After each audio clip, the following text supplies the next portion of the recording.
बिस्मिल्लाहिर्रहमानिर्रहीम। अस्सलाम वालेकुम। जैकब न्यूज़ सां मां आहियां आबिद अली मंगरियो।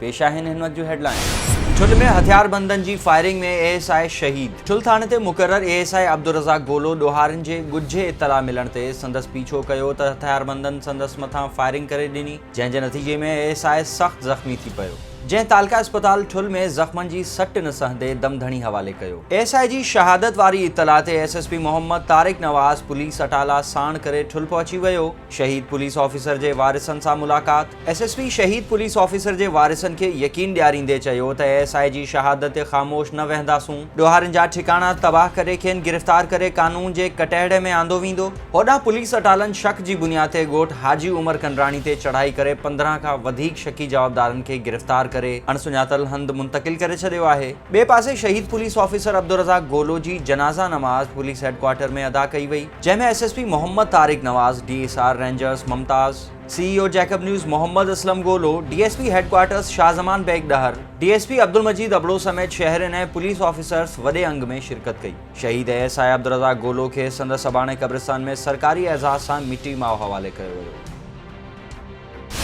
जैकबाबाद में चीफ म्यूनिसिपल ऑफिसर नसरुल्लाह सरकी ख़बरूं हलाइण ते सहाफ़ी मथां ॾमरजी पियो। नसरुल्लाह सरकी जे भाउ ज़फ़रुल्लाह सरकी पारां ख़ानगी TV चैनल ऐं अख़बार जे रिपोर्टर अब्दुल गनी खे फ़ोन करे धमकियूं ॾिनियूं हुयूं। इन सिलसिले में सहाफ़ी अब्दुल गनी खोसो जो चवणु हो त नसरुल्लाह सरकी जे भाउ ज़फ़रुल्लाह सरकी मूंखे फ़ोन करे धमकियूं ॾिनियूं, या त असांजे भाउ ख़िलाफ़ लिखणु छॾे ॾे या वरी रोड ते निकिरणु बंदि कर। जेकॾहिं मूंखे कुझु बि थियो त उन जो ज़िम्मेदार नसरुल्लाह सरकी हूंदो।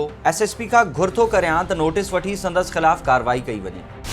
गढ़ी खैरो लॻ ॻोठ गुल हसन जमाली ऐं रेहान खान जमाली में सिमशाख खे लॻल घारे जो पाणी नेकाल न थियण ख़िलाफ़ ॻोठाणनि जो शहदाद कोट मेन रोड ते धरणो हणी एहतजाज, जंहिं सबबि सिंध बलोचिस्तान ॾांहुं ईंदड़ वींदड़ ट्रैफ़िक मुअत्तल थी वई। इन मौक़े ते ॻोठाणे मीर आबिद अली जमाली सहाफ़ियुनि सां ॻाल्हाईंदे चयो त गुज़िरियल ॾींहुं सिमशाख खे असांजे ॻोठ अॻियां घारो लॻो, जंहिं सबबि असांजो सारियालो फसल मुकमल तौर ते पाणी हेठि अची वियो आहे। असीं आला अमलदारनि खां मुतालबो था करियूं त सिमशाख जो पाणी नेकाल करायो वञे ऐं सिमशाख जी मरम्मत कराई वञे।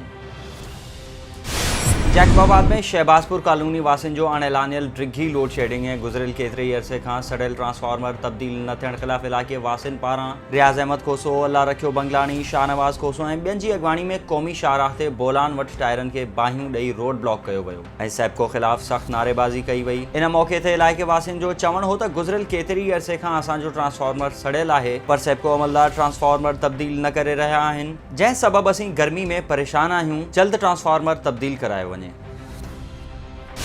जैकबाबाद में 1 साल अॻु भेण खे कारहं इल्ज़ाम हेठि क़तल करण जो ॾोह साबित थियण ते अदालत ॾोहारी खे उमिरि क़ैद ऐं 5 लख रुपया ॾंड जी सज़ा ॿुधाए छॾी। जैकबाबाद जे फर्स्ट एडिशनल सेशन जज ज़ुल्फ़कार अली शेख जी मॉडल क्रिमिनल ट्रायल कोर्ट कारहं इल्ज़ाम हेठि बेवा भेण ज़ीनत ख़ातून खे क़तल कंदड़ जवाबदार जावेद मीर अली ते क़तल जो ॾोह साबित थियण ते जनम टीप ऐं 5 लख रुपया वारिसनि खे मुआवज़ो ॾियण जी सज़ा ॿुधाए छॾी आहे। ॾंड न भरण जी सूरत में जवाबदार वधीक 1 साल क़ैद भोगींदो, जॾहिं त जवाबदार खे गैर क़ानूनी पिस्टल रखण जो ॾोह साबित थियण ते 7 साल क़ैद ऐं 50,000 ॾंड जी सज़ा ॿुधाई वई आहे।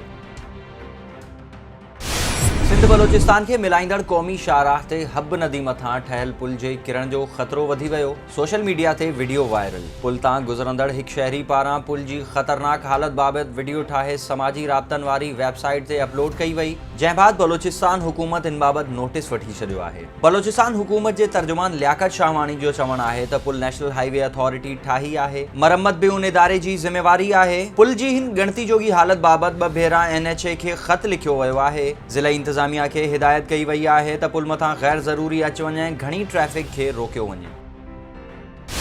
सिंधु दरिया में पाणी जी मुसलसल चाढ़। सिंधु जे टिनी बैराजनि ते पाणी वहिकरनि में वाध थियण लॻी। सखर बैराज ते विचोले दर्जे जी ॿोॾि डिक्लेयर। गुड्डू बैराज ते बि विचोले दर्जे जी ॿोॾि बरक़रार। गुज़िरियल साल खां बंदनि जो कमु रोलड़े जो शिकार। गुड्डू बैराज जे वहकरनि में वाध मथां वहकरो 4,58,199 क्यूसेक ऐं हेठां हो वहकरो 4,51,471 क्यूसेक। सखर बैराज ते मथां हो वहकरो 3,59,878 क्यूसेक। हेठां हो वहकरो 3,39,383 क्यूसेक रिकॉर्ड कयो वियो, जॾहिं त कोटली बैराज ते पाणी जो मथां हो वहकरो 1,76,892 ऐं हेठां हो वहकरो 1,76,092 क्यूसेक रिकॉर्ड कयो वियो आहे। बंद पुख्ता न हुअण ऐं कम न थियण सबबि विचोले दर्जे जी ॿोॾि जे ऐलान बाद आबपाशी खाते जा अमलदार सख़्त परेशान। शिकारपुर जी सेशन कोर्ट पाकिस्तान पीपल्स पार्टी अगवान मीर बाबल खान भयो के जाली डिग्री केस में बाइज्जत बरी करे छॾियो। मीर बाबल खान भयो बार में सहाफ़िन सां ॻाल्हाईंदे चयो त मूं मथां इल्ज़ाम लॻाईंदड़ म्यूनिसिपल कमेटी जे अॻूणे चेयरमैन सनी संजराणी जो वालिद इहो ॿुधाए त हू नलकनि जे बोर मां करोड़पति कीअं बणिजी वियो। मूं मथां 2007 में जाली डिग्री जो केस लगायो वियो, जंहिं बाद 2014 में इलेक्शन कमीशन इलेक्शन विढ़ण जी इजाज़त ॾिनी हुई, जंहिंखां पोइ वरी एतिराज़ वारियो वियो। आऊं हर केस में सुरख़ुरू रहियो आहियां ऐं अॼु हिन केस मां बि बरी थी वियो आहियां। बाक़ी मूं मथां हिकिड़ो केस आहे, जल्द उन मां बि बाइज़त बरी थी वेंदसि। महर सरदारी बाबति हुन चयो त महर बिरादरी जी पग सरदार ग़ुलाम मोहम्मद महर वटि आहे ऐं संदसि पग घर में ई रहे त बहितर आहे।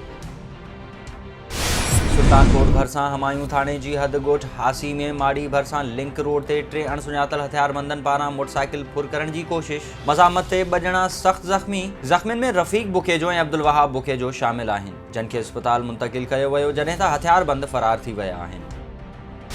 शिकारपुर में बदअमनी ख़िलाफ़ सिविल सोसाइटी ऐं सूमरा इतिहाद तरफ़ां लाइब्रेरी ॿाहिरां फ़हीम सूमरो, असदुल्ला सूमरो, सफ़दर अमीर पहोड़ ऐं ॿियनि जी अॻवानी में एहतजाजी मुज़ाहिरो कयो वियो। इन मौक़े ते अॻवाननि ख़िताब कंदे चयो त शहरी चोरनि ऐं फोरुनि जे रहम करम ते आहिनि। रोज़ानो जी बुनियाद ते चोरी फुर ऐं धाड़नि जूं वारदातूं कयूं पियूं वञनि। शहरनि जे लुटजण ऐं फुरजण ते पुलिस ख़ामोश बणियल आहे। जेकॾहिं फौरी तौर चोरी ऐं फुर थियल मोटरसाइकिलूं वापसि न करायूं वयूं त वधीक सख़्त एहतजाज कयो वेंदो।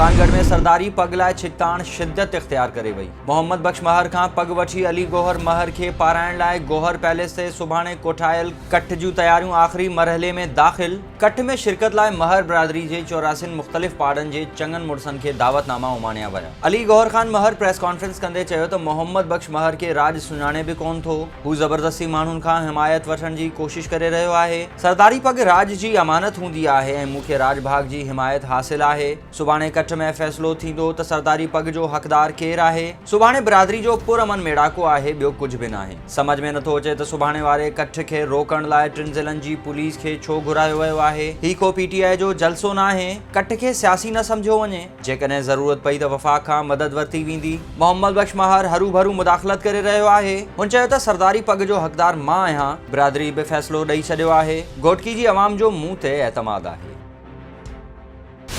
शिकारपुर में महमूदाबाद वासी अब्दुल लतीफ़ शाह ऐं संदसि ज़ाल मुस्मात नादिया शाह प्रेस क्लब आॾो बाअसरनि ख़िलाफ़ एहतजाज कंदे दाहियो आहे त असां 2013 में अदालत ज़रिए शादी कई, जंहिं ते ॻोठ जे वॾेरनि ख़ैर मोहम्मद शाह, सदरदीन शाह, नाज़िल शाह, दादन शाह ऐं ॿियनि बाअसर कारे इल्ज़ाम मड़े संग चटी ऐं 16 लख रुपया ॾंड रखियो। इनकार करण ते ॻोठ मां लॾण जूं धमकियूं ॾिनियूं पयूं वञनि ऐं असां मथां कूड़ा केस दाख़िल कराया पिया वञनि। पुलिस ऐं ॿियनि वसवारनि खे अपील था करियूं त असांजी मदद कई वञे। काज़ी अहमद में सज्जाद अली शाह पठान जो एसटीपी कारकुन बशीर जोखियो सां गॾिजी व्याज खोरनि ख़िलाफ़ प्रेस क्लब में एहतजाज। संदसि चवण हो त 4 साल अॻु मुंहिंजे वालिद मुख़्तलिफ़ माण्हुनि खां पैसा वरिता हुआ, जेके समूरी मिल्कियत विकिरो करे खेनि वापसि करण बावजूदि व्याजखोर असांखे तंग करे रहिया आहिनि। काज़ी अहमद थाणे ते डीएसपी सां मिली रिपोर्ट बि दाख़िल कराई आहे। एसटीपी जे बशीर जोखियो जो चवण हो त व्याज सबबु केतिरा ई घर तबाह थी विया आहिनि। ताज़ो रिटायर्ड उस्ताद बि ख़ुदकुशी कई आहे। सज्जाद अली शाह पठान वारा बि व्याज खोरनि खां तंग थी करे ख़ुदकुशी करण ते मजबूर आहिनि। खेनि तहफ़ुज़ ॾेई व्याजनि खां बचायो वञे। ऐं मीरपुर माथेलो वेझो सिंध जे मशहूर सूफ़ी बुज़ुर्ग फ़क़ीर सैयद बच्चल शाह बुखारी जो सालियानो 60हों उर्स मुबारक निहायत अक़ीदत ऐं एहतराम सां मल्हायो पियो वञे। दरगाह ते सिंध जे मुख़्तलिफ़ शहरनि खां आयल मुरीदनि ऐं अक़ीदतमंदनि पारां हाज़िरी जो सिलसिलो जारी आहे। ये हुई हुन ताईं जूं हेडलाइंस। वधीक ख़बरुनि ऐं अपडेट्स लाइ विज़िट कयो असांजी वेबसाइट www.jacobnewsht.com ऐं फेसबुक ते फॉलो कयो। ॾिसंदा रहो जैकब न्यूज़, ख़बर खां हक़ीक़त ताईं।